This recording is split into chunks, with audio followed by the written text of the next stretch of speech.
Well, it's a damn good thing I'm a young, healthy man.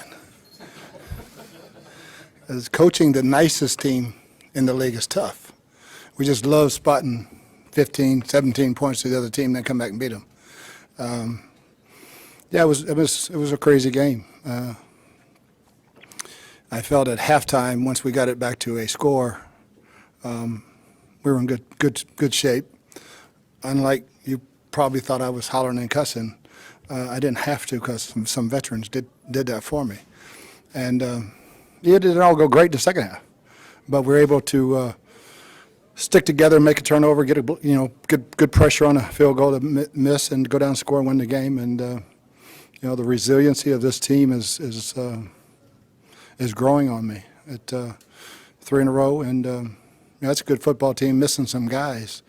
But we made a couple of those receivers look like Reggie Wayne and Marvin Harrison. And it looks like it wasn't our best, but we won. That's nice.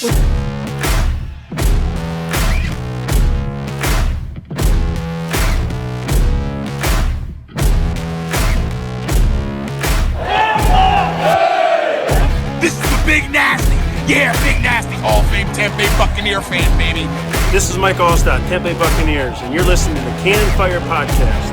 Cannon Fire Podcast, brother. When you hear the sound of the drum, we'll be saying, here we come. Yeah, here we come. Hey, here we come. Check our house, man. We're good. Kicking these balls. Here we come. Yeah, here we come. Hey, here we come. Hey, here we come. Here we come. You ain't listening, and you're missing out. Woo!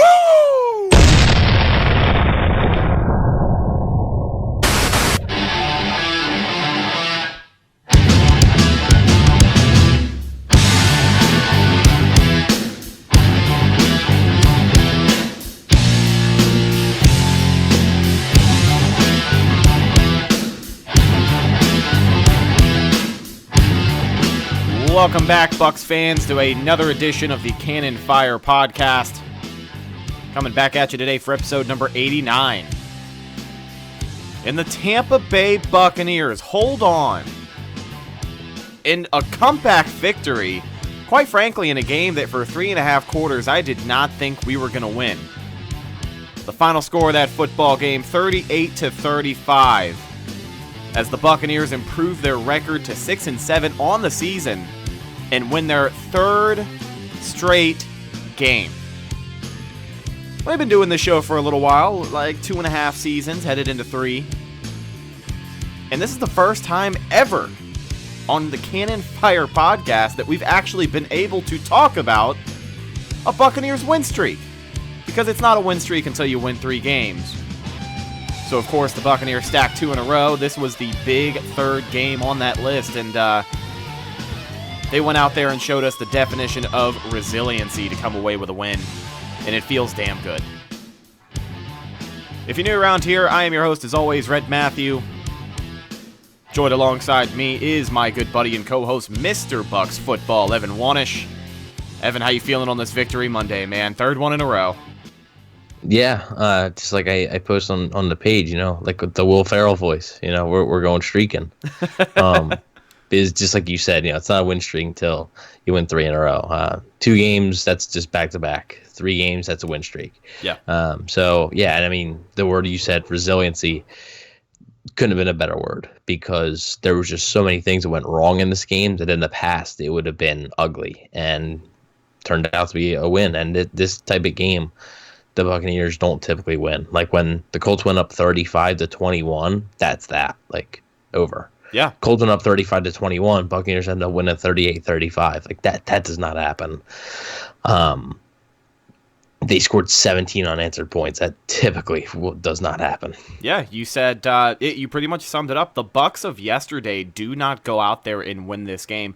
They were down 35-21 at one point. There were a lot of different deficits in the game.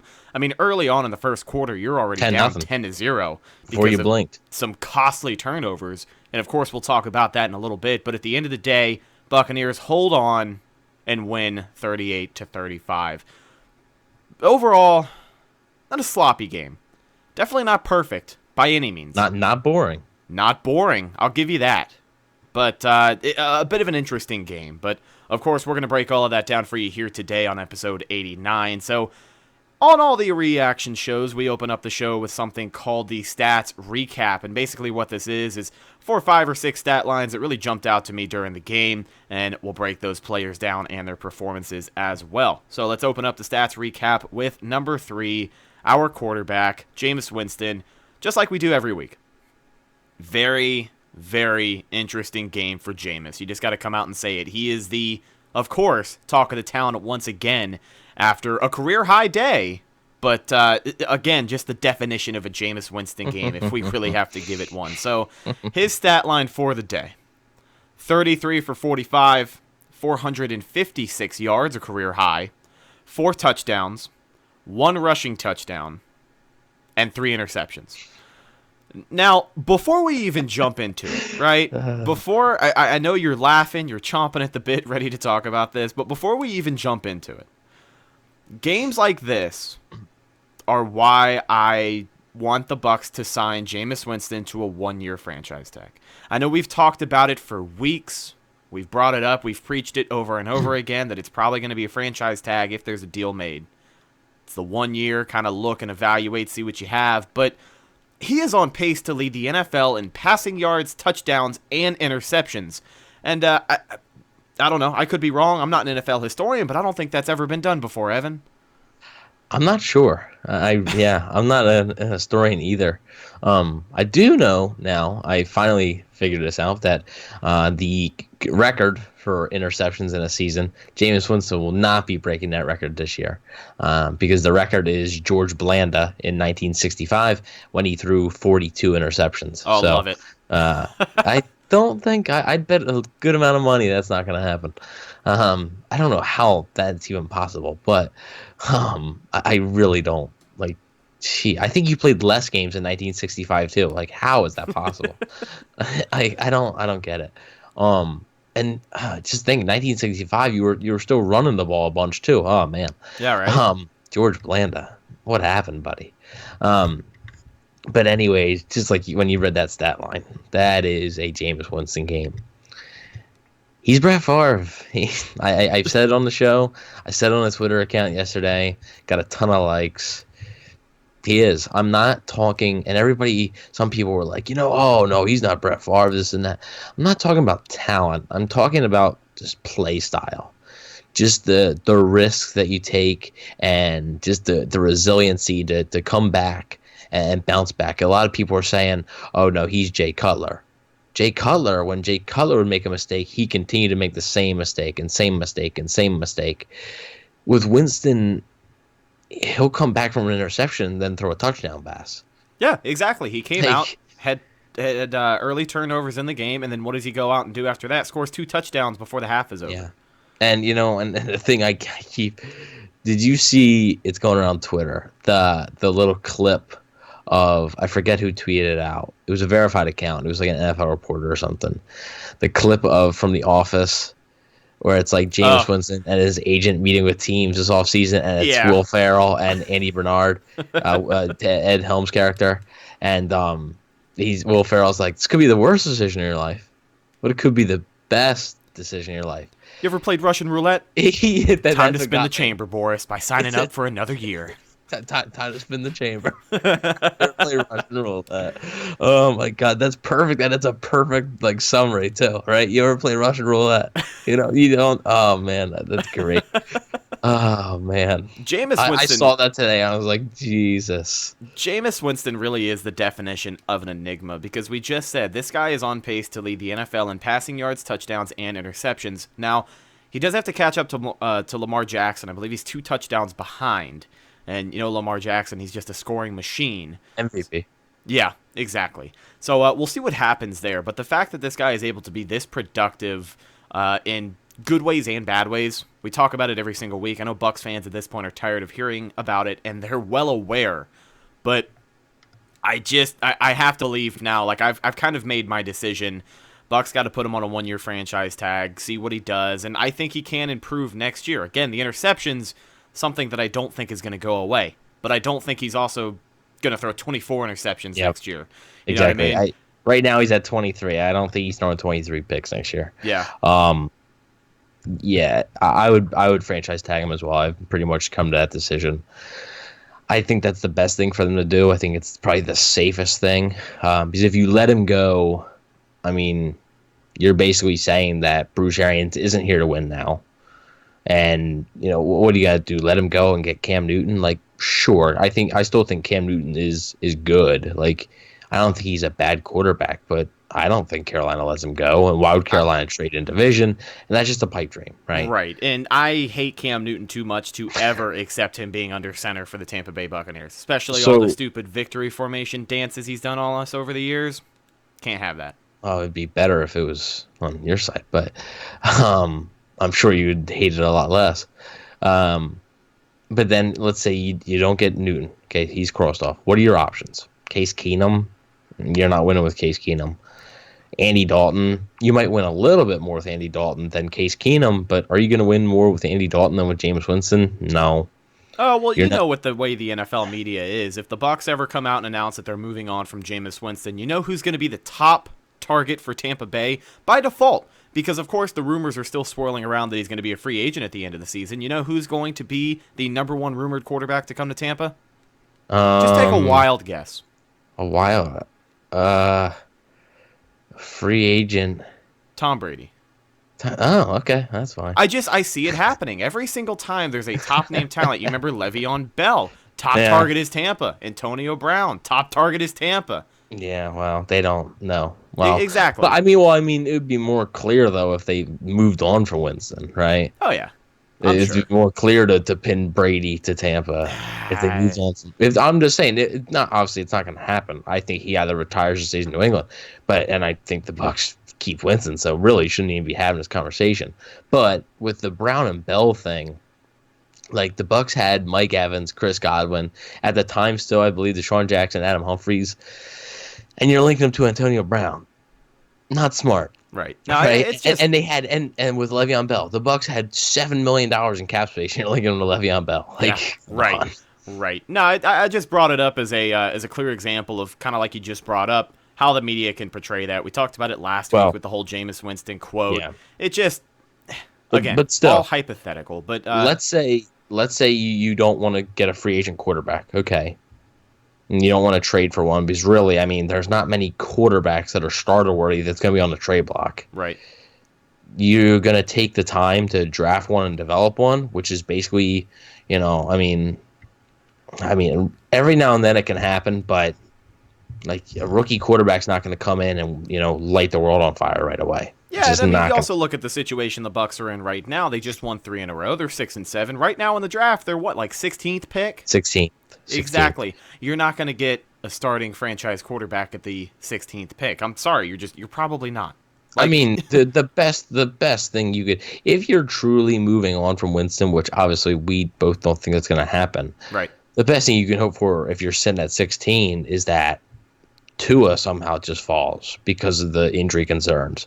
Then, you know, you get a solid quarterback with the 16th pick. Who I think, Tua's good, but you're gonna have to develop him, and that's gonna, you know, take maybe 2 to 3 years. Does Bruce Arians and ownership and everybody want to wait 2 to 3 more years? I mean, yeah, sure, Tua might be better than Winston in the long run, but this is talking about winning now, and I think the best option for the Buccaneers to win in 2020, you know, the best option of what you have, obviously, best option would be like in a fancy world like Patrick Mahomes or somebody, but the best option for what the Bucs have right now is Jameis Winston. It just is, and that's why ultimately, you know, I believe he'll be back. So you're 100% right. So there is your stats recap for Jameis Winston, and of course, let's follow it up. One more thing about Jameis before we do move on, is people may or may not have seen Sunday coming out of the first half. Headed into the third quarter, you saw Jameis Winston take the field, and then you saw him go back in the locker room. He got benched. And Ryan Griffin took his first ever snap in the NFL. Yep. Played a series, looked pretty okay, had a few check downs for the 2 passes that he threw, right? A couple of handoffs. But, dude, that moment for me, like I was watching the game at Johnny B's house. Shout out to our buddy Johnny B. You can listen to us every Monday night at 10 p.m. on the weekly Bucks break on 102.5 The Bone. Also check it out on our CFP outlets. But anyways, that Johnny B, I was at his house. We were hanging out watching the game. And we saw Ryan Griffin warming up, throwing passes before commercial break. And we looked at each other and we said, did they bench Jameis Winston? The same Jameis Winston who led the team in a 2-minute drill to a touchdown just a few minutes prior? We're like, no way. And then, of course, the things came out that he was getting his hand looked at. He might have been injured. And guess what? That was the case. Jameis Winston fractured his thumb and then came back and finished the game and put up a career performance at that. In the second half is when he was dealing in that second half. Like there was a time when the Colts just couldn't stop him. And honestly, if you take away the turnovers, the Colts couldn't stop him all day. But yeah, I mean, he was picking them apart. Aside from gifting them a football a few times, he was. I mean, a lot of them. I'd say one of them wasn't his fault. I don't want to make. I mean, well, the ball. Were you talking about the tipped one? Yeah. Yeah, ball was behind Perryman though. So. But like I said, if you look closely, it looked like that ball's tipped twice. Look like it was tipped at the line and then tipped by Perryman. But the three interceptions that he had, Darius Leonard is a heck of a football player. Just want to say that right now. Yes, and I wanted to get this out of the way before I forget the point. Darius Leonard made a good read on a poor decision, not a terrible decision, in the first interception. Mm-hmm. That second interception. That was an amazing play by Leonard. Sometimes, you just got to give props to the other guy. Sometimes you just got to say, hey, that was a great play, and you just beat me. Yeah. Like, that's what happened there. Darius Leonard fooled Jameis Winston because Darius Leonard made a great play. He faked out Jameis Winston, and Winston thought he had him, and he didn't. It happens. Like, that's what good football players do. Right. And I know a lot of people are saying, oh, well, his job's not to throw interceptions. Well, you know what? When a player like that is going to make a read like that and pick him off, that's going to happen. Right. And it's unfortunate, but.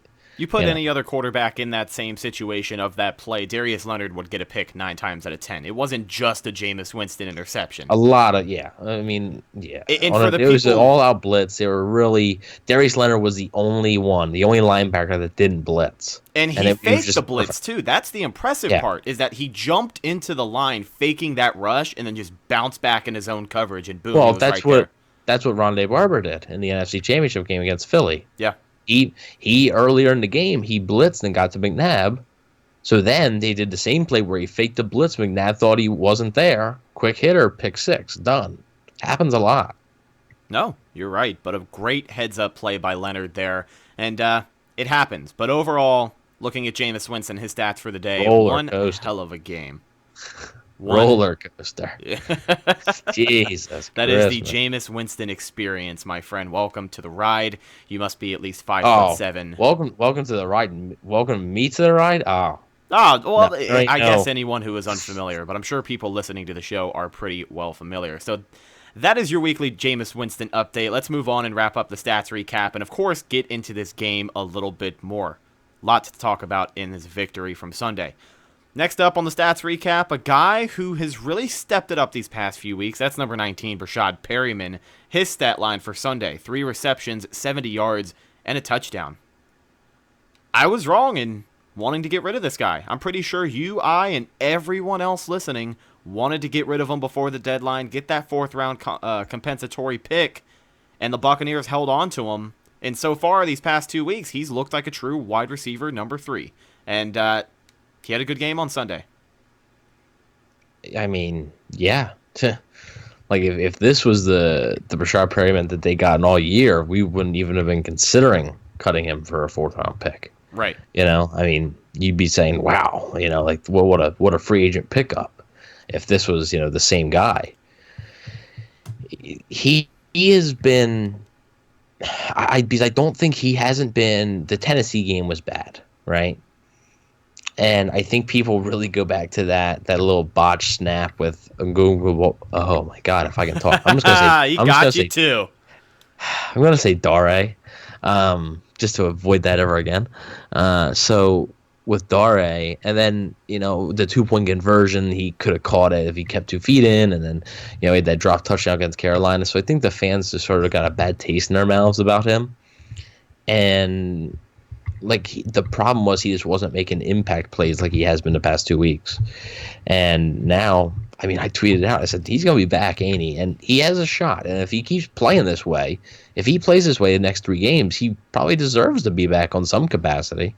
Oh, absolutely. And what a time for a guy like him to step up as well. Great because, time. Yeah, people watching the game saw it. Mike Evans, 1 catch, 1 touchdown on the day against the Colts. But on that receiving touchdown, he kind of aggravated his hamstring. And no official injury report has been given out, but pretty sure everyone in that stadium knew it was a hamstring injury, the way the Mike reacted, and the things that Bruce Arians had to say after the game regarding the thing. I think it's safe to say that Mike Evans' season is over. So to have a guy like Rashad Perryman step up at a time like this, and this was kind of the next point that I was going to make after we wrap up the stats recap here, it really just goes to show that maybe they have some weapons on offense, and maybe they can figure out how to use them these last few games. But we talked about Rashad Perryman. Let's wrap up the stats recap, and then we'll talk a little bit more about Mike Evans. Another wide receiver for the Tampa Bay Buccaneers who made it onto the stats recap, number 17, Justin Watson. Watson breakout game. It was really good to see him have a game like this. 5 receptions, 59 yards, and 1 touchdown. It's good to see. And kind of like Rashad Perryman, what a time for this guy to step up and show his worth to this team, because we've been waiting on it for him for a few years now, and it was just good to see. So big ups to Justin Watson as well. One thing he can't do, though, he can't return punts. No, can we get TJ Logan healthy again, please?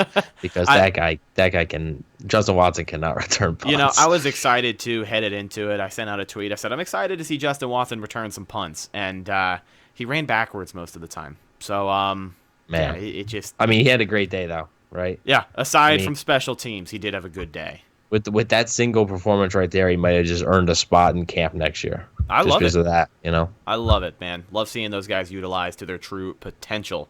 Now, there's 2 more guys that we got to talk about on the stats recap, and then we'll jump into Mike Evans and his injury. And these 2 guys play on the defense. Not as big as a day as the defense has had these past few weeks. You kind of predicted this. You said the only sack of the day would go to Shaq Barrett. Technically, you're right. Half a sack for Shaq Barrett, and the other half went to Will Golston, I believe. But Shaq Barrett is on our stats recap. His stat line for the day, 5 tackles, 2 assists, and half a sack.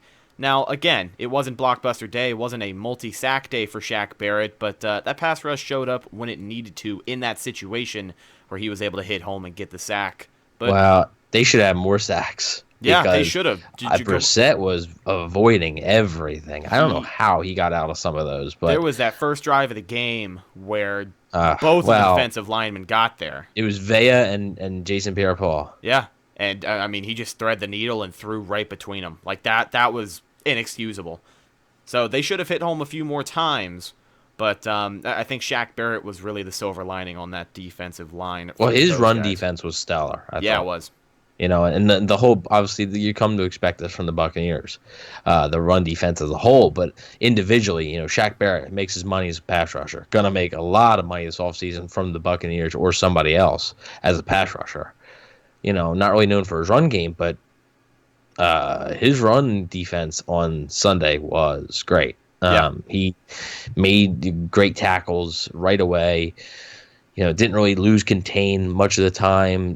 The Colts run a lot of misdirection and stuff. Didn't really lose contain. So, yeah, he had a really nice day that, obviously, because he's a pass rusher, you're going to expect to see sacks, but still had a very nice day. Oh, yeah, that versatility is really, really good to see, especially when you talk about a guy like Shaq Barrett, who is expecting a major payday. So to see that he is worth it in more ways than one is always good to see. Now let's get over to the last guy on the stats recap, the rookie, big number 45, Devin White.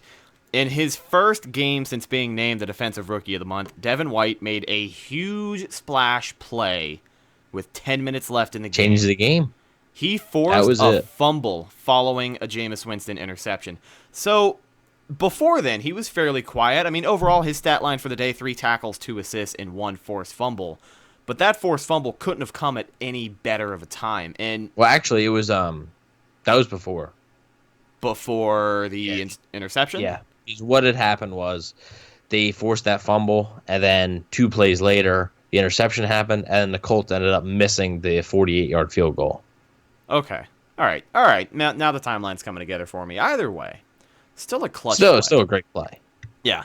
And the play that he made it happen as well was pure instinct. It wasn't like he just drilled the runner and he dropped the ball. I mean, the tackle was already being made, and you can look back in slow motion. You see Devin White just extend his hand and just pat the ball out because of how well his awareness was running on that play. So really heads up play by him, and something really, really good to see. This guy's been an absolute monster creating turnovers for this defense. And, I called him a superstar, so he better live up to it. You'll love to see it, man. He's really shaping up to be that guy. I mean, he's going to the linebacker school of Levante David. I'm convinced that's why he's so damn good. It just, to have a guy like Levante David, and he credits himself, actually. He credits Levante David and Kevin Minter as well. Kevin Minter's underrated. He needs to be back next year. Oh, he is a solid depth piece on this football team. We saw when Devin White was missing some action first early in the season, Kevin Minter came in and just stepped up and played to a really, really good level of football. So I'd like to have him return as well. But both of those guys in Devin White's ear really kind of shows you the style he's taken on. He can definitely come after the quarterback a little bit more than Levante David, but overall, he is just proving to be the next Levante David of this defense. I mean, he's doing a really good job, and you love to see it. So, there is the stats recap. All the big stat lines that jumped out from me on Sunday. Let's jump into this Mike Evans injury. So, it's a hamstring injury. That we know. Bruce Arians said to the media that he would be shocked if Mike Evans was ready to go for Week 17. So, with that being said, I think the Bucs should just shut him down for the year, let him get his rest in, and then let's just see how many weapons we really have on this offense and see if we can learn how to use them. Let me throw some names at you, right? Ronald Jones as a receiver. Brashad Perryman, who really showed up and had a big day on Sunday. Justin Watson, we just talked about. O.J. Howard as well. Really he had a good game. Yeah, he did. Really getting his confidence back together. 4 receptions for 73 yards for O.J. on Sunday. You love to see it. And then, of course, you got Cam Brate. And let's not forget the number 1 wide receiver for the time being, Chris Godwin. I mean, if we have to miss Mike for the rest of the season, I'm comfortable with the guys that we have. Yeah. And the way things are now, you're mathematically eliminated from the playoffs. We kind of knew that was coming with the Vikings victory. But let's really figure out how we can use these weapons on offense and get some of these younger guys rolling, right? So the big thing to me is I wonder when Scotty Miller's going to be back, because this could mean a lot of playing time for Scotty Miller as well. Right. Because now all of a sudden Perryman goes to the number 2, Watson to the number 3, and Miller would end up being the 4th. So it's going to be interesting to see if Scotty Miller can come back. I hope he can. He's been sidelined. I can't remember when the last game he played was. I think it might have been that Saints game or maybe the Falcons game. So he's been sidelined a little bit. Yep. But he needs to come back. And I think, when he comes back, there's going to be a lot more opportunities for him. Absolutely. Like you said, O.J. Howard and Cameron Brate. O.J. Howard is starting to find his stride. And he's just a really good football player. Yeah. Like he just is. He just is. And the only thing that's not coming right now is the touchdowns yet. But I mean, this is 2 straight weeks where he's had really good days, and I think that's just he's going to keep gaining confidence. And guess what? Detroit is not that great against tight ends, so could be another big OJ day on Sunday. Absolutely. And let me kind of make a side note on this as well, because I had brought up Ronald Jones. We've talked about how he can be used as a receiving back, but let's kind of segue here and talk about the run game from Sunday. We kind of hoped going into this game that it wasn't going to be a 50-50 split between him and Peyton Barber, and that's exactly what it was. I believe 13 carries for both of those guys. I think 13. I thought I read 11. That might be correct. Actually, 11 sounds like the right number. I'm just trying to remember. I thought I read 11, but let's put it into context here. Peyton Barber would have ended up with less carries, but the Buccaneers ran out the clock That's true. The end. Peyton Barber, I believe, got 3 carries right at the end, or 2 carries right at the end that put him over the limit. So that was that. Yeah, they both had 11 carries. Ronald Jones had 11 carries for 36 yards. Peyton Barber 11 carries for 34 yards, and Jameis Winston carried it for six times for 5 yards. So. Yeah, and most of those times he had to make a carry was when he's scrambling out of the pocket that had collapsed so quickly. Really not an impressive day by the offensive line. Yes, they only gave up 1 sack. Gonna hold up there, though. Gonna hold up there. Yeah, pass protect had to hold up. They had Alex Kappa, who was out, I believe, for a long time in the game. You saw Josh Wells, Earl Watford were in there for the time that Donovan Smith was out of the game. And big ups to him, by the way, for coming out of the game and then coming back and playing through it, basically. Because I want to give a quick shout out here to this offensive line. You sort of said that they didn't have the best day. Listen, first half, it was awful, right? Second half, I believe Winston was hit 1 time. They played outstanding in the second half. Yeah. They made great adjustments. Great game by Byron Leftwich as well. I think this was one of his better games. Yes. Just adjusting to what happens. None of those turnovers were the play caller's fault. None of them were. It's not like it was a very difficult throw. It was just, none of them were the play caller's fault. It just wasn't. So none of them were on him. And the only complaint that you had was on the 3rd and 1 when he just ran it right up the middle. But they got the 4th down anyway. So it was a smart play call on the 4th down. And for a pieced-together offensive line, kind of like you brought up, pass protect, they did okay. Second half, that's really where Jameis started to hit his stride and get those big yardage that piled onto an impressive stat line at the end of the day. But with the run game, really just didn't get anything going, man. It didn't seem like they had the blocking down that well. But again, we're talking about a pieced-together offensive line that was already missing Alex Kappa, Donovan Smith for a little bit of the game. Oh, yeah, and thank God Donovan Smith came back because if they might have lost this game if he had to come out for the whole game. They even made some shifts, right? They had Ali Marpet move over to that left side of the line. Earl Watford was in a different position for a little bit. it was all kinds of, Yeah. They put in the new guy. I forget his name. It's terrible. They put in the guy he's got a bunch of tattoos that I remember. That they signed recently. They put him in for 1 play, took him out, put Josh Wells in at left tackle, kept Ali Marpet at left guard. I think for a play they moved Earl Watford. I don't know. It was again puzzle piece offensive line, but they were able to figure it out and protect Jameis just enough for him to lead us to victory. So, of course, got to give some ups to the offensive line. Hopefully get all those pieces back sooner than later, and they'll come out healthier than before. But pretty solid day overall. Now, there's a few guys that really pissed me off on Sunday. Okay. And there's 2 big names on this list. One of them is a guy that I've been complaining about for weeks. Another one is a guy that I haven't complained about at all this season. He's had maybe 1 other bad game. But the first guy on the list is number 44, Dare Ogunbowale. 44's got to go.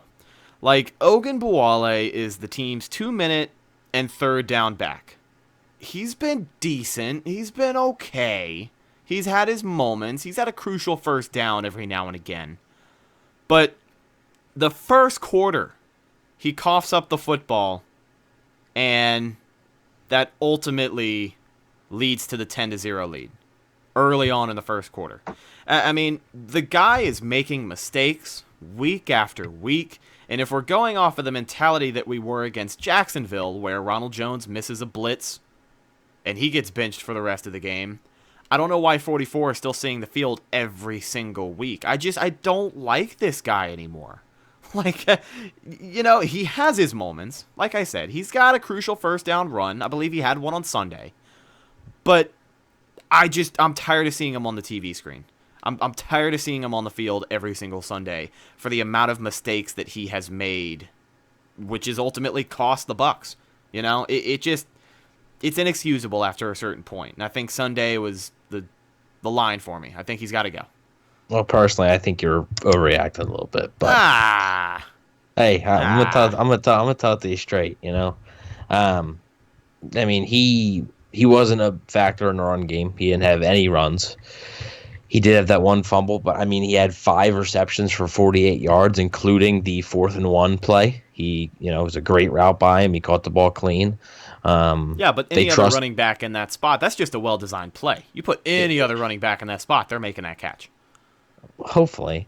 Dare's probably the best pass catching running back on the team. So, yeah, I think, saying that this guy is, basically cost the team. I would argue O.J. Howard's cost the team even more.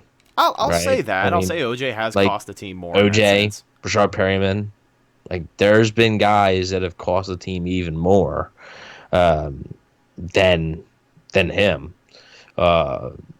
It just, I think for the role that he's in, I think, yes, you could probably see a little bit less of him, but I still think he's useful. I think he's a useful player. I do think he, if you're going off that, I believe it wasn't Dare who missed the blitz pickup. It was Peyton Barber on that one. And I remember the announcers were kind of hinting like it was Ronald Jones. And I was like, it wasn't Ronald Jones. Oh, Because they we were were like, oh, watching- yeah. I was like, yeah, he got benched last week because we were watching Jacksonville- NFL Red Zone after the game had ended over at Johnny's house, and they showed that last first down that Peyton Barber had to really seal the deal for the game. And then the announcer for Red Zone goes, Rojo! Right up the right side in a first down. And we were like, oh, man. Like that. Yeah. Oh, well. Yeah. I mean, it's hard, I guess. I mean, they're both with the numbers how they are. It's kind of hard to tell sometimes. Apparently, the guy I on Red will admit- Zone who hosts Red Zone is from Tampa too. Andrew Siciliano, I think it is. Yeah. Yeah, he's got huge ears. It's like looks like an elf.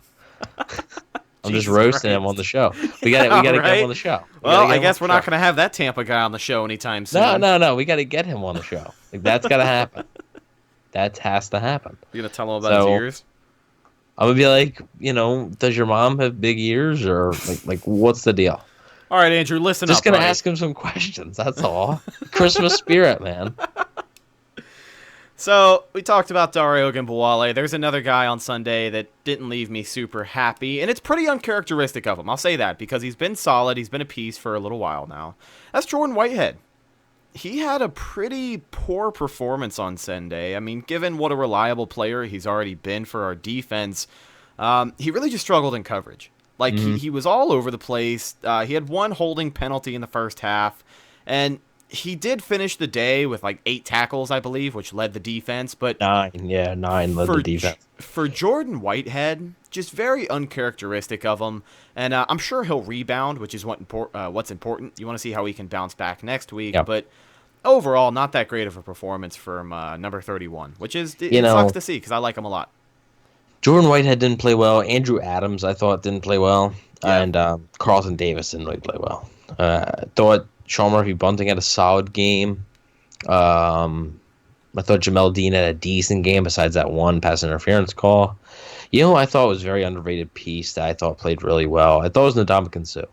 I thought Ndamukong Suh did a really good job of just pushing the pressure to Brissett and forcing him off his spot. Now, unfortunately, they couldn't capitalize and get the sack, but I felt like he had a very good game. Probably one of his better games of the year. That's not going to show up on the stat line because, sure, being Johnny on the spot for a fumble recovery is nice, but that doesn't require much actual skill. Right. So I think this is one of his better games. I think in the run defense, he was a big impact as well. But yeah, how about, I want to give a shout out here to Jason Pierre-Paul. Jason Pierre-Paul had a quiet game. Yeah, he did. And it wasn't his best game. He had one total tackle and played, I believe, 84 snaps or something like that. And it didn't matter because the one play he made was the play. On 4th and 2 at midfield when the Colts went for it, he was the guy who batted the ball right down into Brissett's hands, and that was that. It ended the game. He's the guy who made the play. So after all of his shortcomings in the game, he ultimately made the clutch play to save the game. Because obviously you don't know if that pass was going to be complete, but you'd rather see it batted down anyway than actually see if it's going to be complete or not. So great play by him. Just want to give him a quick shout out there. And just another thing, just resiliency from this Buccaneers team.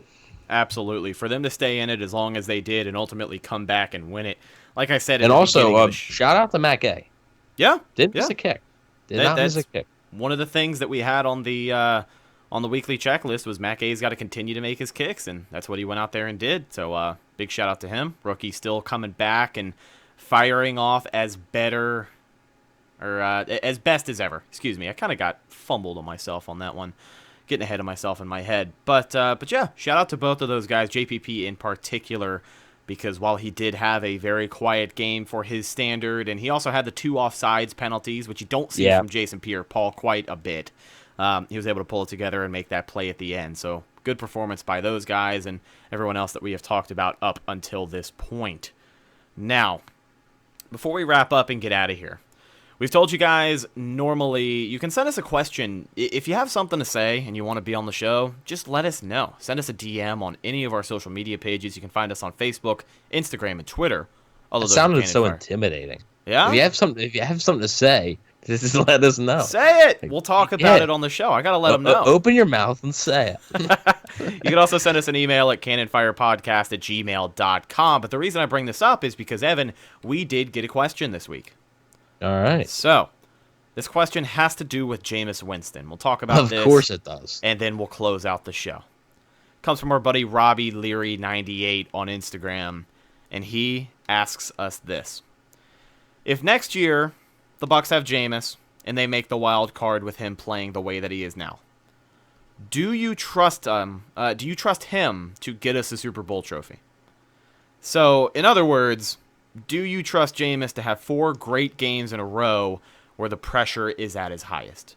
Now, before we kind of jump in and answer that, I'm going to take that last part. For him to have 4 great games in a row, I'm not saying that quarterbacks who go to the playoffs don't always have that, but there's been quite a few times where in the playoffs, a quarterback has been led to a victory by his defense, which is what we've seen happen to Jameis a few times this week. So there's a lot of factors that would have to go into play if the Buccaneers this time next year were in a wild card position. A lot of factors. But, Evan, do you trust Jameis Winston to win us a Super Bowl? See, tough thing is just what you said. There's, especially winning a Super Bowl, let alone making the playoffs, winning a playoff game. Right. There's so much that goes into that. And you pointed out, a lot of times, not every quarterback's not going to have a fantastic game. Eagles won the Super Bowl, right? Nick Foles, the first game in the divisional round versus the Falcons. The Falcons, didn't score in the red zone with seconds left. That was it. I believe the Eagles won 16-10 or something. Foles didn't play well at all, but he got lifted up by his defense.